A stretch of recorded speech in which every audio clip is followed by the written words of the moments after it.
जय बापू। जय बापू। जय बापू। सारी संगत में जय बापू दी। जय बापू दी। जय बापू। जय बापू। ओम बापू नंदा चौर वालिया की सदा ही जय। बोलो सभी बांके एक बार बिहारी के पूरे। लाल की जय। नी मैं हाथ विच लेके एक तारा के चप्पा चप्पा छान मारिया। मैनू मिले आना मुरली वाला के चप्पा चप्पा छान मारिया। नी मैं हाथ विच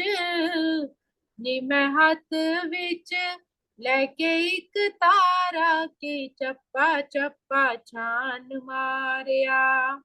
दे गया दिलासा नाल चल गया ओ चालनी। बड़ा ही कठोर सैयो नंद जी दलालनी। मैनू दे गया झूठा लारा के चप्पा चप्पा छान मारिया। नी मैं हाथ विच लेके एक तारा के चप्पा चप्पा छान मारिया। मैनू मिलिया ना मुरली वाला के चप्पा चप्पा छान मारिया। सात संगत जी, आज काशी भी है। गीता जी का एक श्लोक श्रवण करते हैं। वसुदेव सुतं देवं कंस चाणूरमर्दनं देवकी परमानंदं कृष्णं वंदे जगद्गुरुं। कृष्णं वंदे जगद्गुरुं। ओम श्री परमात्मने नमः। श्रीमद् भगवत गीता अष्टमोऽध्यायः। बापू जी की प्यारी सात संगत जी, हम 8वें अध्याय का श्रवण कर रहे हैं। श्लोक क्रमांक हमने 14 तक श्रवण किए। आज 15वें श्लोक में प्रवेश करेंगे। थोड़ा सा सारांश लेते हैं। पिछले श्लोक में भगवान ने अपने मुखारबिंद से शुद्ध भक्त के गुण बताए कि शुद्ध भक्त का कैसा होता है। शुद्ध भक्त का सबसे बड़ा गुण यह है, शुद्ध भक्त का सबसे बड़ा गुण है कि वो देश या काल का विचार किए बिना अनन्य भाव से, कि वो किस देश में है, कैसा समय है, इसका वो विचार नहीं करता। केवल अनन्य भाव से अर्थात लगातार परमात्मा का चिंतन करता रहता है। उसको किसी तरह का व्यवधान नहीं होना चाहिए। चाहे वो जैसी भी स्थिति में रहे, निरंतर परमात्मा का सिमरन करते रहना चाहिए। उसे कहीं भी किसी भी समय सेवा से पीछे नहीं हटना चाहिए। जहां वो बैठे वही वृंदावन बन जाता है। जहां प्रभु का वास होता है वही उसका तीर्थ बन जाता है। पिछले श्लोक में भगवान ने अपने मुखारबिंद से बताया कि भक्ति योग 5 तरह से की जा सकती है। शांत भक्त जो उदासीन रहकर निरंतर अपने मन में हृदय में परमात्मा का जाप करते रहते हैं। दास्य भक्त जो दास के रूप में भक्ति से युक्त होते हैं, अर्थात कहते हैं कि आप ही सब कुछ करने वाले हो, मैं केवल आपके चरणों का दास हूँ, जैसे तुलसीदास जी हुए। सांख्य भक्ति जो सखा के रूप में परमात्मा से प्रेम करते हैं, जैसे अर्जुन ने किया, उन्हें अपना सखा माना, सुदामा जी ने अपना सखा माना। वात्सल्य भक्त जो माता पिता की भांति भक्ति में युक्त हुए, अर्थात जैसे यशोदा माता का वात्सल्य प्रेम कृष्ण के लिए हुआ। तो ये सारे भक्ति के ही स्वरूप परमात्मा ने बताया।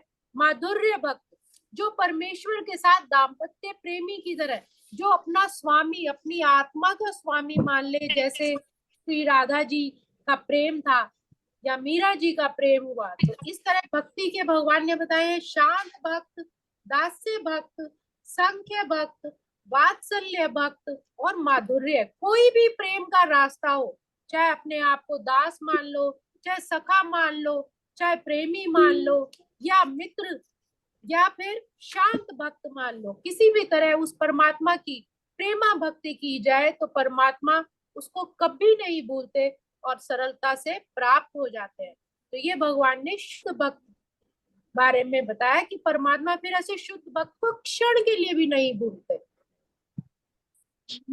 अब अगला श्लोक, श्लोक क्रमांक 15। मामुपैत्य पुनर्जन्म दुःखालयमशाश्वतम् नानुपवन्ति महात्मानः संसिद्धिं परमां गतः।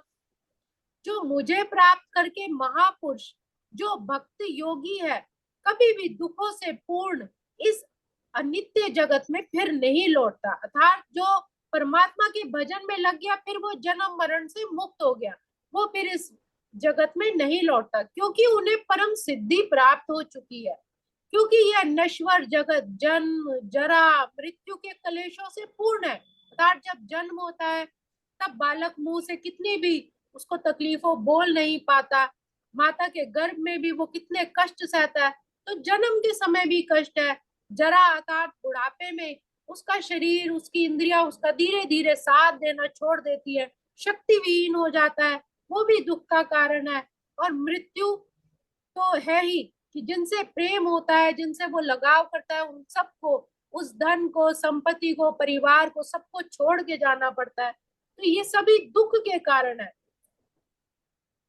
अतः फिर वो जब वो शुद्ध भक्त परम सिद्ध प्राप्त कर लेता है तो परमात्मा के घर से फिर वो वापस कभी नहीं लौटता, अर्थात परम लोक, कृष्ण लोक या गोलोक को ही प्राप्त हो जाता है। इस परम लोक को वेदों में अव्यक्त, अक्षर और परम गति कहा है।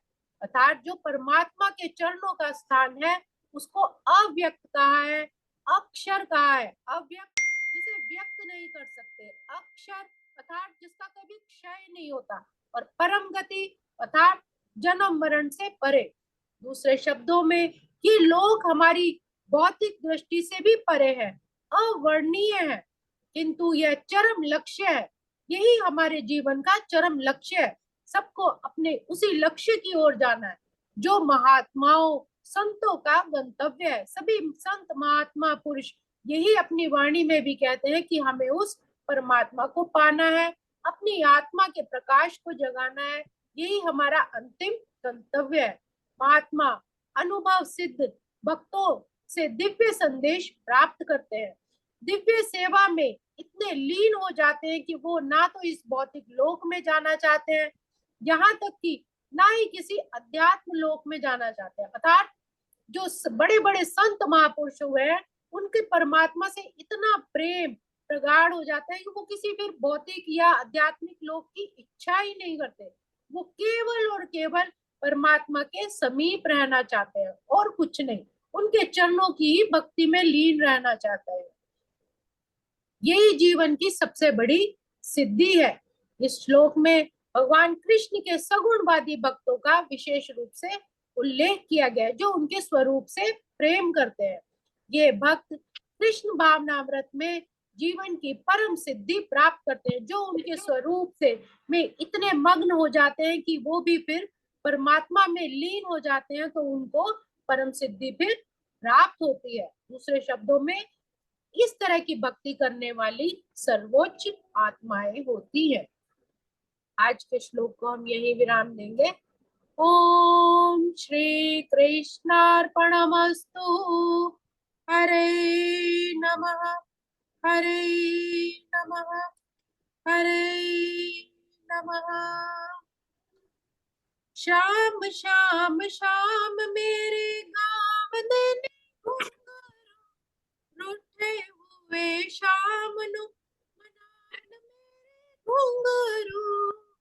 किथे छुप गया, किथे छुप गया प्रीतम प्यारा की चप्पा चप्पा छान मारिया। मैनू मिलिया ना, मैनू मिलिया ना बंसरी वाला के चप्पा चप्पा छान मारिया। नी मैं हथ विच लेके एक तारा के चप्पा चप्पा छान मारिया, मैनू मिले आना बंसी वाला के चप्पा चप्पा छान मारिया। बोलो बाके बिहारी लाल की जय, मेरे सतगुरु महाराज की जय। थैंक यू संगीता जी, आपका बहुत बहुत शुक्रिया। वाह जी वाह, बहुत सुंदर।